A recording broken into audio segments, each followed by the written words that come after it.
함께 있습니다. 이에 거두니 보리떡 5개로 먹고 남은 조각 12바구니에 찼더라. 아멘.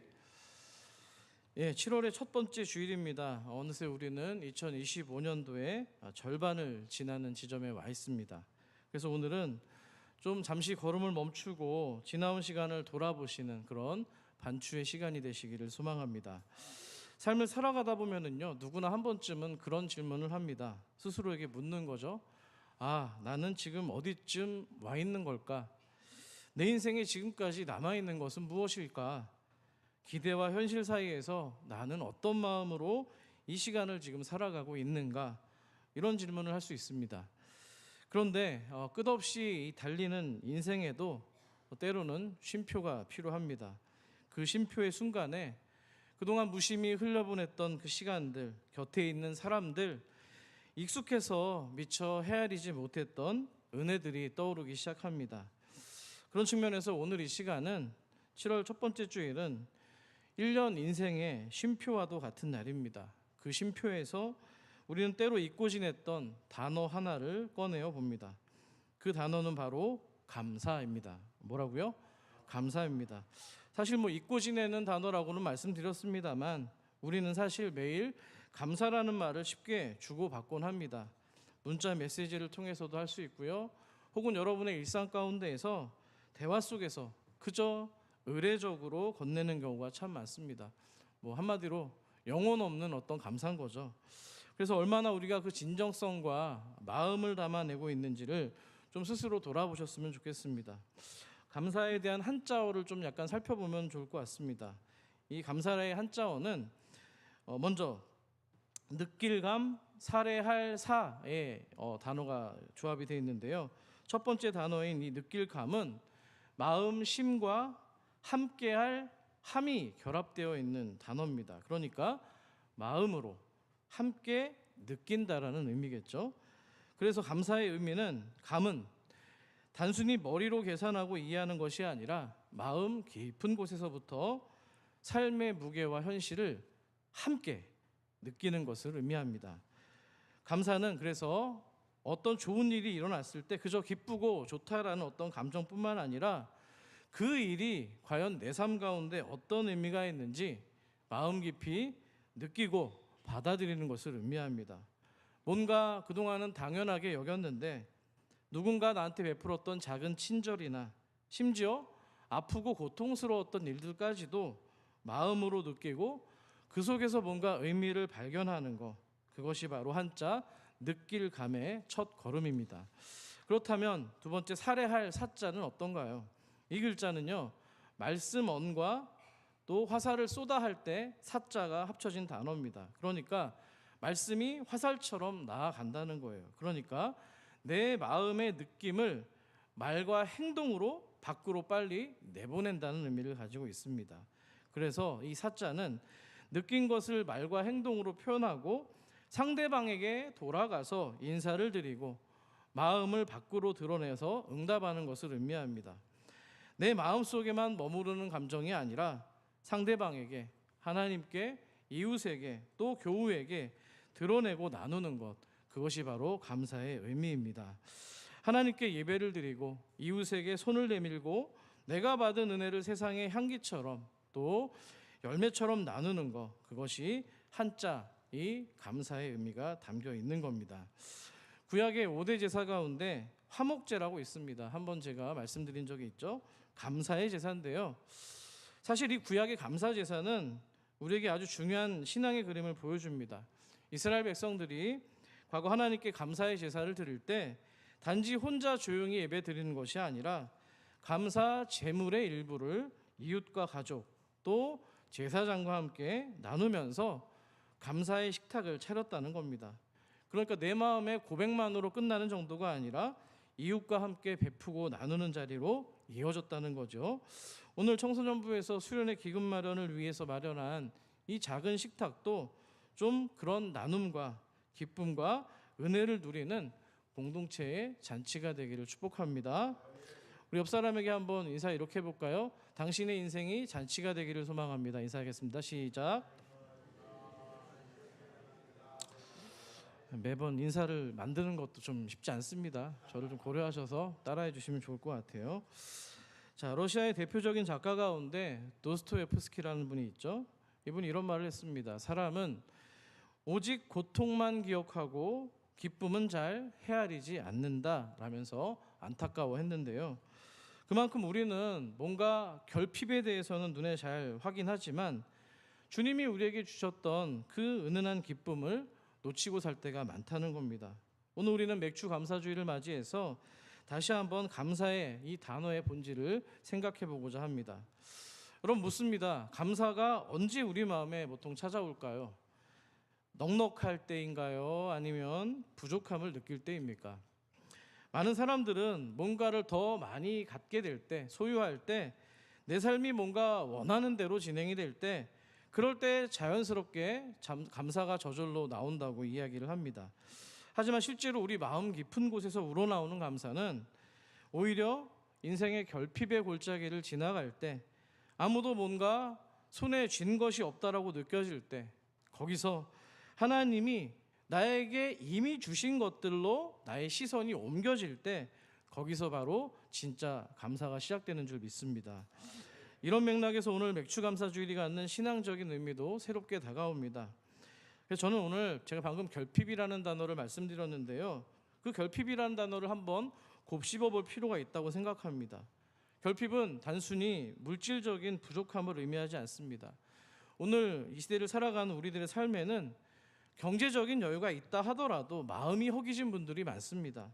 많은 사람들 속에 있어도 깊은 외로움과 허전함을 겪는 거죠. 군중 속의 고독이라고 하나요? 또 이루고자 했던 어떤 목표를 성취하고도 채워지지 않는 그 마음의 빈자리가 있는 사람들도 있습니다. 그렇게 누구나 가슴 한편에는 말로 다하지 못할 어떤 결핍, 해결되지 않는 여러 질문들과 상처, 그리고 언제 채워질지 모르는 갈망과 기대를 안고 살아갑니다. 사실 이 결핍이라는 게 눈에 보이는 가난만을 의미하는 것은 아닙니다. 우리가 사는 세상은 자꾸만 더 많이, 더 높이, 더 넓게를 외칩니다. 그래서 자꾸만 왠지 남과 비교하게 되고 그 경쟁을 하다 보면은 내 자신이 점점 작게 느껴지기 시작합니다. 왜요? 남의 기준에 나를 맞추다 보니까 어느새 자존감도 힘을 잃어가기 시작합니다. 사람들 사이에서 외로움이 깊어질 때도 있고 관계 속에서 생긴 상처나 앞날에 대한 불안 때문에 점점 더 마음이 메말라가기 시작합니다. 자, 이처럼 결핍은 눈에 잘 보이지 않아도 우리 안에서 조용히 자라고 있는 가난이라고 저는 생각합니다. 그런데 이 현대 사회는 우리에게 그 결핍을 숨기라고 강조합니다. 어떻게 하라고요? 숨기라는 거예요. 광고를 보시면 다 무슨 내용입니까? 누구나 더 멋지고 잘 살고 완벽하고 더 풍요로워야 된다고 강조합니다.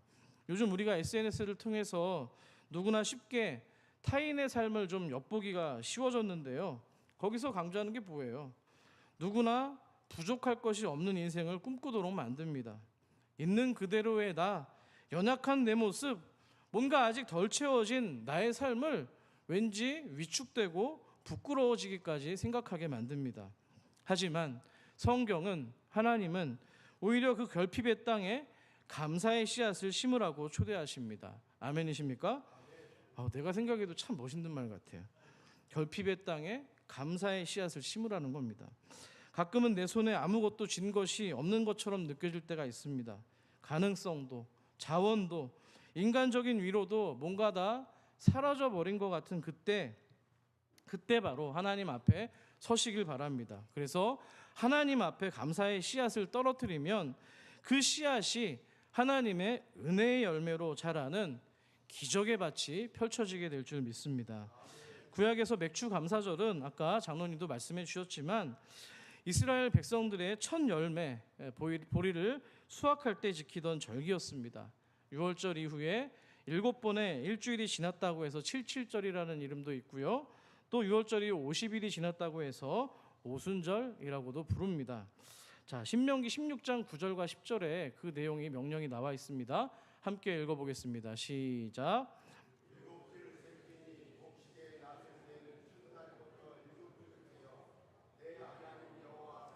7절을 지키되 내 하나님 여호와께서 내게 복을 주신 대로 내 힘을 헤아려 자원하는 예물을 드리고. 아멘. 한 해 농사의 절반이 지난 시점이었습니다. 모든 곡식이 창고에 가득 차지 않았을 때입니다. 아까 장로님의 말씀에 좀 덧붙여서 부연 설명을 드리면, 이게요, 이삭을 전부 다 이렇게 풍성하게 뭔가 걷어가지고 드린 예물이 아닙니다. 그저 이삭 몇 줄기만 걷어가지고 가장 먼저 하나님께 드린 겁니다. 물론 아직도 밭에는 다 익지 않고 여물지 않은 곡식들이 남아 있었던 겁니다. 또 장마와 병충해 혹은 예상치 못한 재해 때문에 나머지 곡식이 다 망가질 수도 있는 그런 불안정한 형편이었다는 겁니다. 그럼에도 불구하고 이스라엘 백성들은 이 첫 열매를 들고 하나님 앞으로 나아간 겁니다. 무슨 의미예요? 아직 다 채워지지 않았지만 이미 주어진 이 작은 소출에 그 은혜에 감사합니다라고 고백이 담겨 있는 바로 절기였다는 겁니다. 그러니까 이 절기는요, 여러분이 생각하시는 것처럼 풍요로운 때의 축제가 아니었다는 겁니다. 오히려 불확실함과 두려움, 여전히 부족함과 또 기대가 공존하는 시점 가운데에서 믿음으로 먼저 드리는 감사의 절기였습니다. 여러분, 이런 구약의 맥주 감사절은 또 이 77절의 영성은 신약의 오순절, 그러니까 사도행전 2장에서 새로운 차원으로 이어지는데요, 예수님의 약속대로 오순절 성령님이 임하시던 날도 마찬가지였습니다. 그날도 아직 아무것도 준비된 것이 없는 미래가 불투명한 작은 공동체에서 시작되었기 때문입니다. 제자들이 주님의 부활을 경험했습니다만 세상은 별로 변한 게 없었습니다. 예수님은 승천하셨고요, 세상은 여전히 냉담합니다. 로마의 압제도 여전했고 유대인 사회에는 두려움과 불신이 가득합니다. 종교 지도자들은 어떻습니까? 여전히 예수 믿는 공동체를 경계하면서 적대적으로 반응합니다. 누구도 그들을 뭔가 환대하고 격려하지 않았습니다. 오히려 믿음을 지키는 일은 더 위험했고요, 외로운 싸움이 이어진 겁니다. 그래서 제자들은 예루살렘의 다락방에 모여서 기도와 기다림으로 시간을 보낼 수밖에 없었던 거죠. 그렇게 뭐 하나 보장이 되어 있지 않은 그 시간, 어쩌면 다음 날에 믿는다는 것 때문에 생존도 불확실했던 그 자리에 바로 하나님의 영, 성령께서 불꽃처럼 임하셨던 겁니다. 그러니까 성령의 강림은 준비가 완벽하게 뭔가 된 상황이 아니라 절박한 결핍과 빈자리 가운데 하나님의 약속이 내려앉는 사건이었습니다. 이것을 믿으십니까? 그리고 그 자리에서 우리 공동체 첫 열매인 교회가 태동되었던 겁니다. 아직 다 채워지지 않았던 자리, 내 인생, 내 삶의 열매가 작고 미완성일 때도 먼저 하나님께 감사의 예배, 기다림의 기도, 믿음의 씨앗을 드리는 것, 그것이야말로 바로 오순절의 정신이었다는 겁니다. 여러분, 오순절 성령의 역사는요, 작지만 먼저 드린 이 감사와 아직 보이지 않지만 이미 시작된 은혜를 붙드는 신앙에서 피어난 줄 믿습니다. 간절히 바라기는 이 오순절 맥주 감사절 절기의 영성을 회복하는 주님의 교회 산서울과 성도가 되기를 축복합니다. 그런 측면에서 오늘 함께 읽었던 이 요한복음 6장 오병이어 사건은 그런 감사의 본질을 잘 보여주는 이야기입니다. 자, 수많은 군중들이 광야에 모였습니다. 본문엔 산으로 나와 있지만 광야산입니다. 그들 앞에 놓인 것은 고작 보리떡 5개와 뭐죠? 물고기 2마리였습니다. 이걸 누구 코에 묻히겠어요? 저 혼자 먹어도 모자랍니다. 보잘것없는 도시락입니다. 결국 현실을 마주한 제자들이 묻습니다. 아이고 주님, 이걸 가지고 뭘 하겠어요? 누구 코에 묻힙니까? 차라리 사람들을 집으로 보내서 먹게 하는 것이 나을 것 같습니다. 이렇게 묻습니다. 사실 이건 제자들만의 이야기가 아니죠. 우리들의 평범한 논리이자 상식적인 태도였기 때문입니다. 그러나 우리의 상식 너머에서 뭐가 시작됩니까? 신앙의 역설이 시작되는 겁니다. 한번 따라해 볼까요? 상식 너머에 신앙의 역설이 시작됩니다. 그렇습니다. 예수님께서는 그 작은 떡과 물고기를 들고 뭘 하셨는지 오늘 눈여겨보시길 바랍니다. 11절을 여러분 함께 읽어주십시오. 시작. 다시 읽겠습니다. 시작.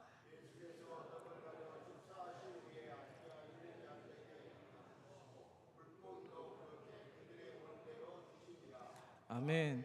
자, 본문에는 감사에 대한 기록이 어디에도 나와 있지 않습니다만 우리가 읽은 이 개역개정 번역 성경은 축사했다고 기록을 하고 있는데 또 다른 번역 성경들, 대부분의 번역서들은 감사 기도를 드리거나 감사한 것으로 나와 있습니다. 화면에 나와 있는데요.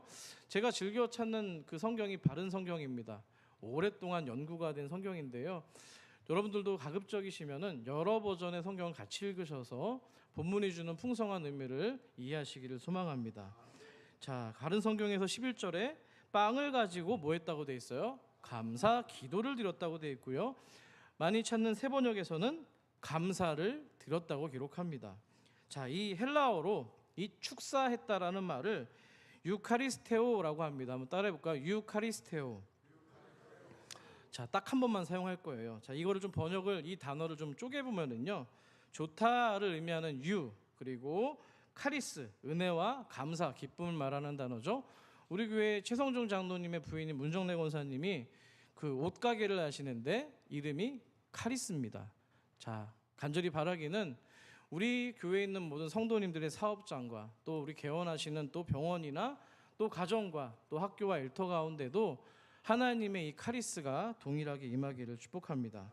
자, 그러니까 이 유카리스테오라는 말은요, 감사하다, 은혜를 기억하다, 기억하며 찬양하다라는 뜻을 품고 있는 겁니다. 예수님이 이 기도를 하셨다는 거예요. 단순한 식사나 식사 기도나 형식적인 기도가 아니었습니다. 가진 것이 너무 작고 부족해서 아무 변화도 느낄 수 없는 그 지점에서, 그 자리에서 주님께서는 하나님이 베푸신 은혜와 섭리를 떠올리시면서 마음을 다해 감사로 고백을 한 것입니다. 자, 이따가도 살펴보겠지만 유카리테소라는 이 단어가 나중에 성찬의 어원이 되었다는 사실입니다. 자, 이 유카리스테오, 감사의 영성이 오병이어의 기적을 여는 첫 번째 단추가 되었다는 겁니다. 아멘이시죠? 자, 이런 맥락에서 예수님의 감사와 축사는 모두가 다 결핍된 어떤 현실을 은혜와 하나님의 기적으로 해석하는 신앙의 언어가 되었다는 겁니다. 오늘 본문의 배경이 되는 들판, 광야는 어떤 곳입니까? 배고픔이 해결되지 않은 자리입니다. 풍성한 식탁이 차려진 것도 아닙니다. 오히려 탄식과 두려움과 의심과 어떤 불가능한 논리들이 점철되는 장소였습니다. 하지만 우리 주님께서는 아직 아무것도 이루어진 것이 없는 이 결핍의 공간에서 감사를 먼저 올려드린 겁니다. 여기서 우리가 주목해야 될 것은요, 주님께서 떡이 많았기 때문에 감사한 것이 아닙니다. 떡이 부족했던 바로 그때 기적이 일어나기 전에 이미 당신 손 안에 있는 그 보리떡 5개, 물고기 2마리에 감사했다는 점입니다. 아멘이신가요? 그렇습니다, 여러분. 감사는 모든 것이 다 채워진 다음에 드리는 마음이 아닙니다. 예물도 마찬가지죠. 아직 부족함이 남아있을 때에도 또 이미 내게 주어진 거, 작고 비록 보잘것 없어 보인다 할지라도 그 안에 담겨있는 하나님의 섭리와 사랑을 먼저 바라보는 것, 미리 보기로 먼저 보는 것, 그것이 성경이 말하는 감사의 의미인 줄 믿습니다. 때문에 감사는 또 우리의 결핍이 감추어질 때 나타나는 게 아니고요, 하나님 앞에 정직하게 올려드릴 때, 내놓을 때, 그 땅에 감사의 씨앗을 심을 때 비로소 하나님의 열매가 맺히게 될 줄 믿습니다. 감사는 내 삶에 남아있는 허기짐과 내 삶에 남아있는 질문과 뭔가 가려운 듯 채워지지 않는 그 삶의 여백을, 여러분들의 그 삶의 여백을 그대로 하나님께 내어놓는 용기인 줄 믿습니다. 자, 이런 감사의 영성은 성경 여러 곳에서도 또렷하게 드러납니다. 자, 기억을 하십니까? 예수님이 마지막 만찬을 나누실 때 그 앞에는 제자들의 배신과 십자가의 고통, 가장 큰 상실이 기다리고 있었습니다. 아무도 그 밤을 축복의 밤으로 여기지 않았습니다. 그런데 예수님이 무엇을 먼저 하셨을까요? 누가복음 22장 19절을 함께 읽겠습니다. 시작.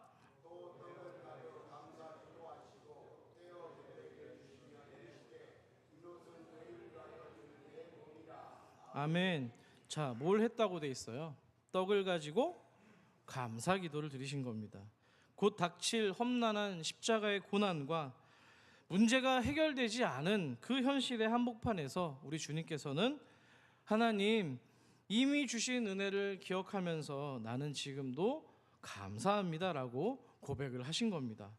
이 고난 앞에 아까 말씀드린 유카리테스오라는 단어가 있었던 겁니다. 자, 이건 신앙적인 용기와 하나님을 향한 신뢰입니다. 그러니까 예수님의 감사 기도는 더 많은 것들을 기대하는 어떤 주문이 아니었습니다. 이미 내 손 안에 가지고 있는 거 작고 초라해 보이는 그 현실마저도 하나님의 은혜로 해석을 하면서 받아들였던 예수님의 영혼의 깊은 고백인 줄 믿습니다. 아까 신명기에서 여호와께서 내게 복을 주신 대로 내 힘을 헤아려 자원하는 예물을 드리라고 했습니다. 하나님은 우리에게 없는 것을 내놓으라는 말씀하는 분이 아니세요. 억지로 남과 비교해서 마음의 부담을 잔뜩 안은 채로 내놓으라는 게 아니고요. 내게 주신 만큼, 허락하신 만큼 내 형편과 힘을 헤아려서 자원하는 마음으로 감사의 예물을 드리라는 겁니다. 저와 여러분의 예물이 바로 그런 자원하는 마음이 되기를 소망합니다. 그러니까 여러분, 감사는요, 내가 처한 어떤 현실의 밝기나 어둠, 결과에 따라서 변하는 그런 기분에 따라 하는 것이 아니고요, 하나님을 향한 온전한 신뢰와 사랑에서 비롯된 신앙임을 꼭 기억하시기를 소망합니다. 비슷한 맥락에서 다니엘의 이야기도 빼놓을 수가 없습니다. 사자굴에 던져질 위협 가운데서도 다니엘은 전에 하던 대로 창문을 열고 예루살렘을 향하여서 하나님께 3번 기도를 드렸습니다. 어려움 속에서도 기도를 멈추거나 원망하지 않은 거예요. 결핍과 위기, 어쩌면 사자굴이라는 생의 마지막이 될지도 모르는 그 공포의 자리 한가운데에서 감사 기도는 그의 입술을 떠나지 않았던 겁니다. 결국 그 다니엘의 감사를 통해서 사자굴에서도 살아있는 하나님의 역사를 경험하게 된 것입니다.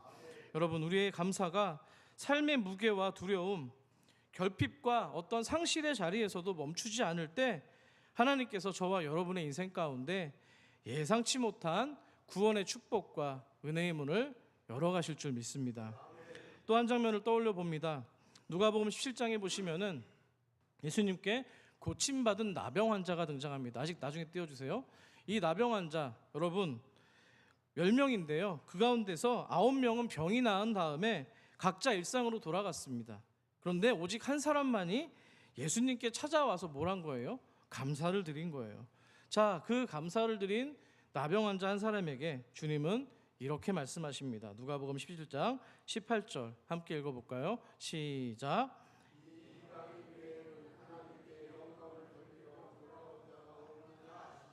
아멘. 감사한 게 주님이 보시기에 뭐 한 거라고 기록이 된 거예요? 하나님께 영광을 돌린 겁니다. 할렐루야. 감사를 많이 하시면 하나님께 영광이 될 줄 믿습니다. 자, 이 나병 환자라는 사람, 이 프로필이 뭡니까? 결핍의 인생입니다. 결핍의 아이콘입니다. 거기다가 사마리아인 이방인입니다. 유대인들이 상종하지 않는 경계선 밖의 인물입니다. 부정한 이방인입니다. 소외된 자입니다. 하지만 그는 자기 삶에 베풀어 주신 하나님의 은혜를 기억하고 감사함으로 무릎을 꿇었던 거예요. 자, 그러니까 감사는 저와 여러분 안에 깊이 새겨두신 하나님의 은혜의 기억을 어떤 상황 가운데서도 비록 결핍과 부족의 한가운데 있다 할지라도 놓치지 않는 그 믿음과 힘인 줄 믿습니다. 이것을 꼭 기억하시는 성도가 되기를 축복합니다. 여러분, 하나님께 영광 돌리는 삶은 그러니까 감사라는 언어로 시작되는 겁니다. 믿으십니까? 맞잖아요. 사도행전 마지막 16장에 보시면은 바울과 실라의 얘기가 나와요. 자, 복음을 전하다가 감옥에 갇혔습니다. 억울한 인생이죠. 매를 맞았습니다. 온몸이 상처투성이가 됐는데 감옥 바닥에 차갑게 내던져졌습니다. 어둡고요, 축축하고요, 차가운 곳입니다. 몸과 마음이 다 지쳤을 겁니다. 그런데 그 한밤중에 바울과 실라가 뭐 했습니까? 기도합니다. 찬양을 울려 퍼지기 시작합니다. 어둠과 절망의 한가운데서 두 사람의 입술에서는 감사의 노래와 찬양의 기도가 흘러나왔던 겁니다. 결국에 이 감사와 찬양이 옥문을 열어젖히고 또 간수와 그 가족에게 구원의 복음이 전해지는 기적의 또 열린 문이 되었다는 겁니다. 여러분, 감사는요, 환경이 바뀌어야 피어나는 열매가 아니라 믿음이 환경을 뚫고 피워내는 아름다운 꽃인 줄 믿습니다. 따라해 보겠습니다. 감사는 상황이 아니라 믿음이 피워내는 은혜의 꽃입니다. 아멘이시죠? 예, 이 은혜의 꽃을 많이 피우는 주님의 교회가 되기를 소망합니다. 여러분, 이처럼 성경이 그려내는 감사의 자리는요, 언제나 결핍의 자리였습니다. 충분함이 감사의 이유가 아니라 오히려 부족함이 더 깊고 진한 감사로 이끄는 하나님의 섭리였다는 건데요. 혹시 여러분 가운데 마음이 식어지고 내게 주어진 것이 뭔가 작고 좀 어렵다라고 불평하시는 분이 계십니까? 그렇다면 오히려 그 마음을 하나님께서 우리를 진짜 감사의 자리로 부르시는 정말 성령의 음성으로 들으시기를 바랍니다. 여러분, 세상은 SNS와 미디어를 통해서 더 많이 가져야 된다고, 더 크게 성공해야 된다라고 외칩니다. 그러다 보면 우린 위축됩니다. 남과 비교하고 내가 가진 거, 내 곁에 있는 소중한 은혜는 쉽게 잊어버립니다. 그 시대를 향해 하나님은 말씀하시는 겁니다. 얘야, 지금 내 손에 들려져 있는 거, 내게 베풀어 주었던 거, 내 곁에 있는 작은 은혜들을 좀 생각할 수 없겠니? 그것이 내가 너에게 준 은혜의 선물이기 때문이란다. 이 마음을 기억하시기를 바랍니다. 감사는 더 가지려는 욕심에서가 아니라 이미 받은 은혜를 새롭게 발견하는 눈에서 비롯되는 줄 믿습니다. 여러분, 매일같이 어쩌면 놓치고 있는 작은 하루가 있지 않습니까?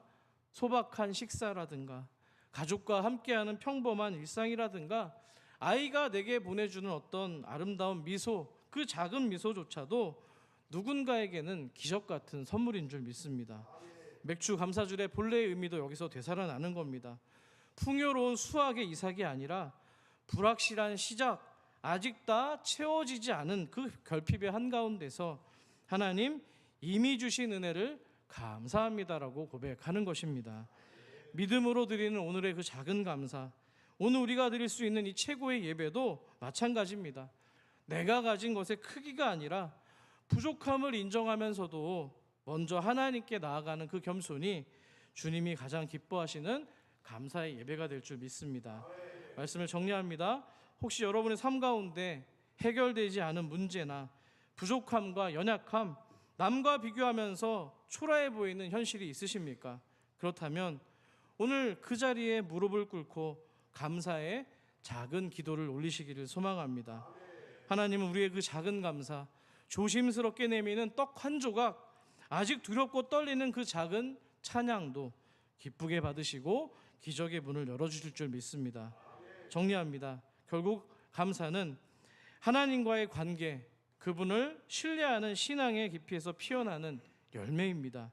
간절히 바라기는 오늘 저와 여러분의 부족함이 하나님의 풍성함으로 바뀌는 감사의 여정이 되기를 간절히 축복합니다. 오늘 말씀을 생각하시면서 함께 찬양할 텐데요. 오늘 찬양은요, 저는 좀 직설적인 감사의 단어를 하기보다는 주님, 제 인생 가운데 정말 주님 같은 분은 없습니다. 주님이면 충분합니다. 내 인생은 주님 같은 분이 없습니다라는 좀 그 고백으로 여러분 하나님께 찬양했으면 좋겠습니다. 같이 찬양합니다.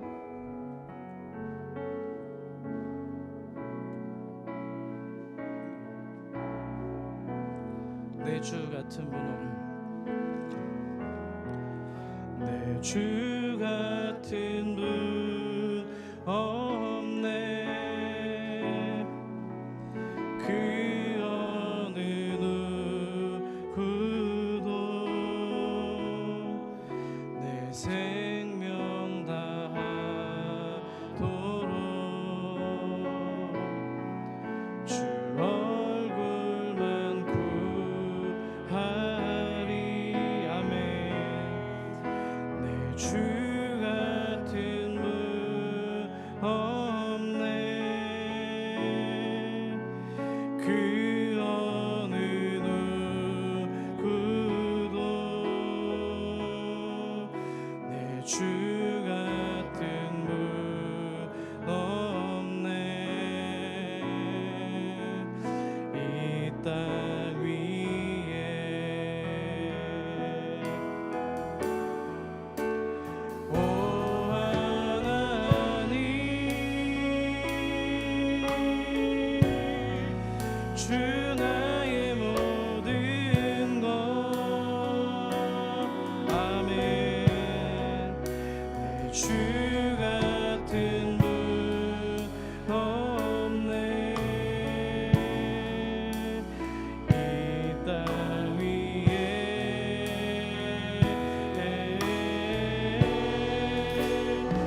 주 같은 분 없네.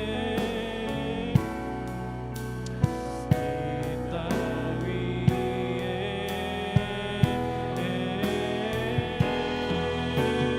오 하나님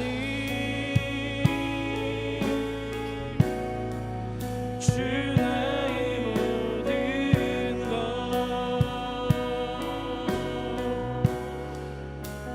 주 같은 분 없네. 이 땅 위에 이 시간 기도하실 때 오늘 말씀을 기억하면서 기도하시길 원합니다. 뭔가 다 준비가 돼서 풍족한 상황에서 하나님께 드리는 것이 아니라 비록 내 자신이 좀 초라해 보일지라도 넉넉하지 않을지라도 부족해 보일지라도 그럼에도 불구하고 첫 수확의 그 이상 몇 줌을 가지고 하나님께 나아가는 심령으로 하나님 이것밖에 없지만 감사한 고백을 담아 드립니다.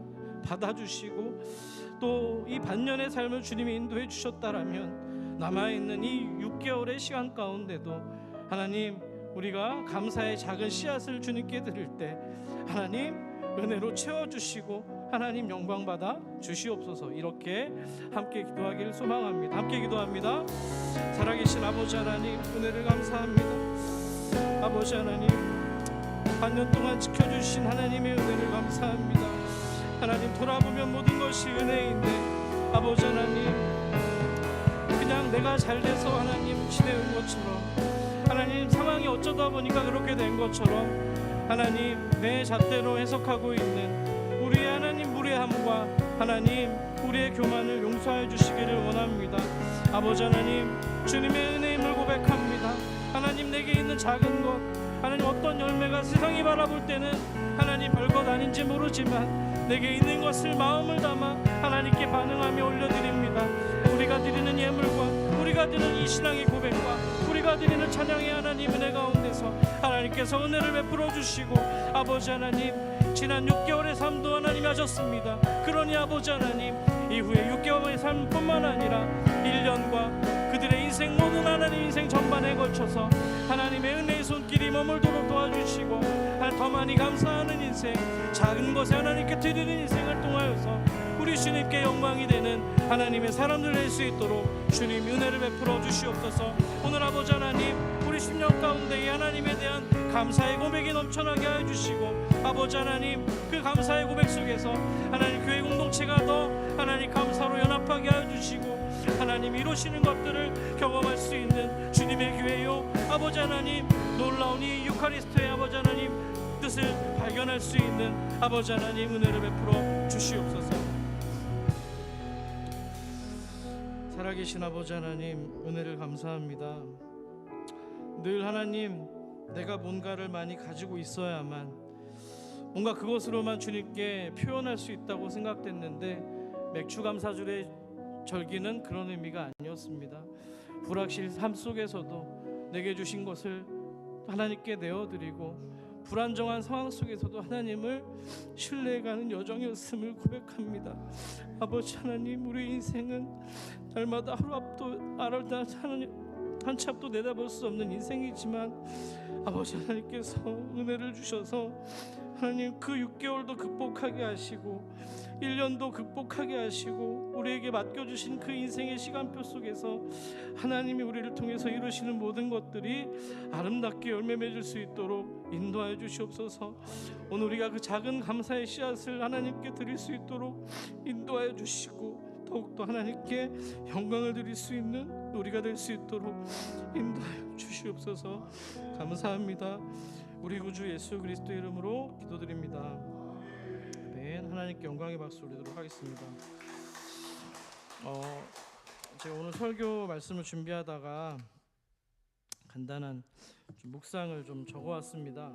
그 밖에 나가시면 그 왼편에 포스터가 붙어 있는데요. 그냥 졸작입니다. 하지만 고백을 담아서 함께 나누고자 합니다. 그냥 천천히 들으시면 됩니다. 화면에는 좀 작게 나올 텐데요. 들으시면 될 것 같아요. 제목은 결핍의 땅에 심는 씨앗이라는 시입니다. 그대여 풍요의 밭이 아니어도 눈물과 허기의 땅에도 감사의 씨앗은 심을 수 있다. 가장 작고 볼품없는 이삭, 상처난 손바닥 위에서 작은 기도를 품은 채 흙 속에 묻히는 순간 그대여 고요히 귀를 기울여 보라. 새벽 어둠 밑둥을 뚫고 은혜의 싹이 숨결처럼 올라온다. 세상은 늘 더 많이, 더 높이, 더 크기를 말하지만 감사의 씨앗은 비어있는 손바닥에서 더 깊이 싹이 튼다. 눈에 띄지 않는 텅 빈 저 들판도 이름 모를 결핍의 밭도 이미 하나님의 손끝에서 풍성함으로 자라고 있다는 것을, 바람 한 조각 또 구름 한 조각조차도 감사로 받아들이는 마음 위에 그분의 약속이 꽃으로 피어난다.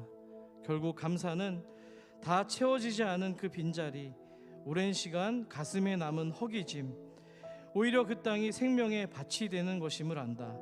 오늘 우리의 부족함이 하나님의 풍성함이 되기를, 아직 다 보이지 않은 그 은혜의 싹이 조용히 우리 안에 자라나기를. 감사는 결핍의 땅에 심는 보이지 않는 씨앗.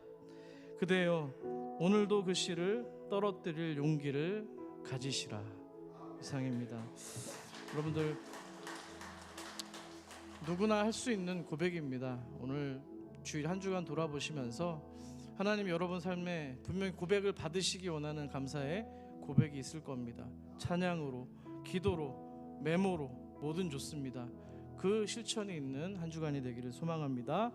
다 같이 일어나셔서 페이송 하신 후에